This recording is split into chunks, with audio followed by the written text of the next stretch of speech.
Hello, this is Janice from Asia Lectures. Welcome back to another edition of our VCE English video series. In today's video, we will be talking about Rear Window, but more specifically, how we can respond well to essay prompts. So let's begin with the learning objectives of this video. We will be covering prompt analysis, so how we can challenge the prompt to form unique ideas, especially in our third body paragraph. How we can use keywords and qualifiers to form and formulate this unique perspective. We will also be thinking about examples, how we can use them in our body paragraphs, but also the quality of the examples that we use, which ones we should be erring more towards of and which ones we should be trying to use less of. And finally, we'll be putting them into practice. So, prompt analysis. When I analyze a prompt, the first thing I look at are the nouns. It sets the scope, it limits and it focuses on what we can talk about. So, for example, whether it talks about voyeurism, women, neighbours, marriage solely. And this is important because the film talks about many topics. So, it's impossible to write an hour essay talking about these topics with sufficient depth. And so, we need to focus on what we're talking about. I also look at the qualifiers and adjectives like never, always, inextricably, to. These give us an opportunity to rebut and challenge the prompts, and we'll see one of these coming up with our practice prompt in this video. And this is actually a very nice lead into how we can structure our prompts. So, as most of you know, usually with body paragraph 1 or 2, at 1 and 2, you want to agree with the prompt to show your understanding of the text and also of the exam question.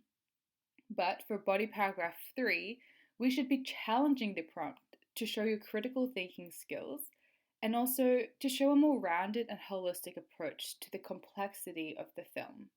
So, in other words, with a prompt that talks about objects of voyeurism being powerless, this is not always the case. Whilst, yes, in most cases this is true, the situation is much more complex than this. These are instances where the voyeur is the powerless one. So we can see this with Jeff looking through his telescope, and we see Lars Thorwald looking back at him in the dark. And so that's one instance where this statement is not completely true. So this is why the structure is important. It provides complexity, but it also shows understanding of the text. Alright, so let's move on to evidence types and the hierarchy of these evidence types. So the most common type of evidence are the characters. Who are they?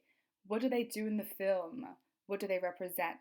And what is their relationship with the film set and the characters in the film? Whilst yes, characters are very important evidence types, we also need to go beyond that and expand our repertoire of evidence types. So the three below are some of the recommendations I would give students to delve more into quality examples. So the first one is authorial intent, and so this one is a bit more straightforward. Why did Hitchcock portray or include X, Y, and Z? Was there a motive? What did he want to portray or tell the audience? We also have abstract ideas, so social values such as views of marriage or neighbors in 1960s America. We also have the historical background, so we have McCarthyism or 1960s USA. We also have anthropological ideas pertaining to the self or the ego. And we also have things such as intertextuality, such as songs or books displayed in the film that might symbolize or speak to the audience in that time. And finally, we also have film techniques, where the types of sound that they have, lighting, camera angles, and how this adds to the effect that Hitchcock was trying to portray. Alright, so let's put these concepts into action with a prompt. Okay, prompt 1. It says, ultimately, Hitchcock's message is that society is to blame. To what extent do you agree? So this exercise will work best if you spend some time to brainstorm on this prompt, and later I can share my thoughts with you. So I'll give you 5 minutes it will only be 5 seconds in this recording, so please pause here and we'll come back to it. Okay, so welcome back. So the prompt is, ultimately, Hitchcock's message is that society is to blame. To what extent do you agree? So for me, I'm looking at the keywords. For me, they were two. They were Hitchcock's message and that society is to blame. So a few questions come up when I look at these keywords. So we've got Hitchcock's message. What is Hitchcock's message throughout Rear Window? And the second question I have for the second phrase is society to blame? My questions that come up are, what are they to blame for? Is society wholly to blame? Or are there certain archetypes that Hitchcock portrays in a negative light and things that we should think more about? I'm also looking at the qualifiers in this statement. The first one I've identified is ultimately. So ultimately signifies and it suggests that it's the only message that Hitchcock portrays. And so I'm also thinking about, is that the only message he portrays, or are there other messages such as certain people are to blame, or that he has a different message all in itself? And of course, we also need to look at to what extent. And so that suggests that we can add more complexity to our text response. So here are some brainstorming questions that I've mentioned previously, but we can run through them quickly. So when I'm looking at this prompt, I'm thinking about, what is Hitchcock's main message? And how does it lend itself to the zeitgeist of 1960s USA? What is society to blame for? Who makes up society? And are they all to be blamed for? Or are there certain archetypes of people that are to be blamed? And are there any positive aspects of society that are to be venerated? And so that last question is kind of lending itself more to the third body paragraph. We're challenging the prompt and suggesting that there is more complexity that meets the eye. Okay, so these are some of the ideas that I came up with. So these points, they support Hitchcock's message of society being to blame. So Hitchcock portraying these things in a negative light. So some ideas I came up were social detachment, passive voyeurism, and unsubstantiated assumptions. So statements we make without any evidence. And of course, masculinity. I've kind of formed body paragraph structures, or the essay structure, from these brainstorming points. And so this is how I would structure this essay. So my first body paragraph will be talking about voyeurism, more so social detachment and speculation. So we see this idea of Hitchcock blaming society for not engaging with, making assumptions of other people, and looking through other people's windows. And so this speaks very clearly to the McCarthyism era, where everyone was calling everyone a communist just based off vengeance or speculation, right? Because of paranoia and fear. You see a similar thing with Jeff looking through Lars's windows. In this instance, he is correct, but Hitchcock hints that there is something not right, that there is something unproductive about this activity. If we want to delve more into more quality examples, besides Jeff, the character himself, that has a proclivity for chaos and is incapacitated for action, we can look at more symbolic ideas within the film, such as his long lens camera. It does suggest some sort of a dominating feature of Jeff as well, trying to exert power over his incapacitated situation. We also see the ideas of windows, silhouettes and curtains. Everything is blocked up, which means that you only see part of the story. We see camera angles and lighting to deal with light and darkness, what we can see, what we cannot see, and how they portray and elicit certain feelings within the audience. So my next point pertains to masculinity and relationships.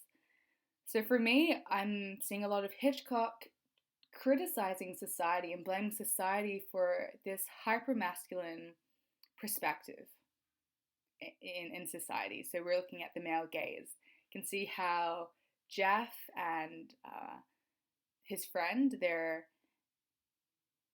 assuming that Miss Torso is a promiscuous woman with her kind of run of the guys. But we see that ultimately this assumption is refuted at the end of the film. We also see this idea of the insufferable wife in marriage. We see this evidently with Mrs. Thorwald, which later is murdered. And we also see this with the newlyweds, and it's also hinted at with Lisa as well from Jeff's perspective. But at the same time, Hitchcock portrays a sense of hope with this contemporary and modern idea of relationships, with females and males being at a more balanced level in these relations. So we see this with Lisa's camera angles of being objectified, but at times she's also empowered when she's kind of positioned in a more higher height than Jeff. We can also see this with Jeff's pajamas from start to end. They start off blue, which can symbolize masculinity, and it ends off with pink, which could suggest something else if you're able to explain that well enough. And we also see Jeff without the camera at the end of the film. And so this idea of Hitchcock bringing hope to society, not being entirely to blame for it, but providing a hope and a direction, can lend on to my third body paragraph, which I'm going to talk about for me, social harmony and connection. So for this body paragraph, I really want to talk about the comparisons between the beginning and the end of the film, and how Hitchcock suggests that, he puts a positive spin to things previously criticized in the film, mainly for relationships between male and female. So throughout the film, we see the fire escape couple. They are very high up in terms of the positioning in the film. But more so at the end, we're seeing Miss Lonely Hearts and the pianist in this picture. They come together even though they are located on completely different parts of the quadrangle in the apartment complex. She's at the bottom, he's higher up on top, and they're also on opposite sides of the quadrangle. We also see Miss Torso and Stanley at the end of the film. So Miss Torso throughout the film is surrounded by men wearing suits. It seems very lavish, but we see Stanley at the end, who is perhaps contrary to that image, and can see that they're having this peaceful relationship. And we also have at the end Lisa and Jeff. Jeff, he's wearing his pink pajamas. He doesn't have his camera. And we also have Lisa wearing, she's reading supposedly a Himalayas book, but behind it is a Bazaar magazine, Harper's Bazaar magazine. So we also see this idea of people having their differences coming together. And so this really contrasts to most of the film. So that's one thing that I would use to rebut the prompt. So overall, the essay structure would kind of go like, yes, so Hitchcock does blame society for its voyeurism, for its social detachment, and how it leads us to unsubstantiated claims, and how that can actually ruin people's lives. And so this idea connects with McCarthyism. We also have this idea of masculinity. Hitchcock tries to provide a more balanced view of male and female relationships, but before he does that, he shows how society currently views those relationships and how they can be quite detrimental. But I'll end off that paragraph with how Lisa brings hope with how she's portrayed. She is taking action when she's confronting Lars, and Jeff is just in his apartment being incapacitated. And so that's very interesting as well. And then my third paragraph will be refuting that prompt. And I would say that ultimately Hitchcock, yes, he does blame society for a lot of the things we see in the film, but he also brings hope, and he brings a positive light to what we can be, and that's for social harmony at the end of the film. So this is an example of how I would go through and brainstorm and plan my text response to prompts such as these. Okay, so here are some prompts that I found on the internet. You could do these in your own time to practice these concepts that we've run through in this video lecture and hope. So this brings us to our take-home notes. So when we first approach a prompt, the first things we need to look out for are the nouns. They limit the scope of what we talk about, and they're important in defining the examples that we also use. Next, we're looking out for the qualifiers. And so the qualifiers facilitate our ability to form unique ideas. They enable us to challenge the prompt. And this is important to form complex third body paragraphs. And finally, we talked about example hierarchy, the different types of examples we have and the different qualities that they possess. So for example, characters are more common examples that we use. And whilst they are fundamental in the example hierarchy and formulating our argument, there are more in-depth and more quality examples that we can use, such as authorial intent or anthropological ideas as well. So this brings us to the end of this video. I hope that you found this video helpful, and all the best for your studies.